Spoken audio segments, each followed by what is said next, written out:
Ration card గత ప్రభుత్వంలో అనేక మార్లు దరఖాస్తు చేసినప్పటికీ మంజూరు కాలేదు, రకరకాలుగా కొంత ఇబ్బంది కూడా ఉండేది. ఇప్పుడు రేషన్ కార్డుని మరోసారి అమల్లోకి తీసుకొచ్చే, మరోసారి దానికి కొత్త రకమైనటువంటి రేషన్ కార్డుని ప్రజల్లోకి అందుబాటులో తీసుకొచ్చే విధంగా కొత్త రేషన్ కార్డు కూడా జారీ చేసే విధంగా రాష్ట్ర ప్రభుత్వం సిద్ధమైంది. దానికి సబ్ కమిటీ కూడా ఏర్పాటు చేసింది. అయితే సబ్ కమిటీ కొన్ని విధి విధానాలు నిర్ణయించినట్టు తెలుస్తోంది. పాత రేషన్ కార్డుల స్థానంలో కొత్తవి జారీ చేయాలని నిర్ణయం తీసుకున్నారు.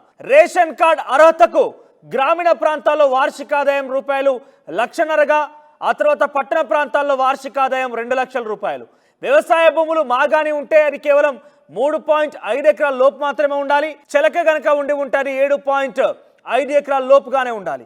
రెండు రాష్ట్రాల్లో కూడా రేషన్ కార్డులన్నింటినీ వారికి ఆప్షన్ ఇవ్వాలని నిర్ణయం తీసుకున్నారు.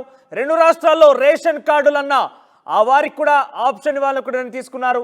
అఖిలపక్ష నేతలకు పిలిచి సూచనలు స్వీకరించనుంది ప్రభుత్వం.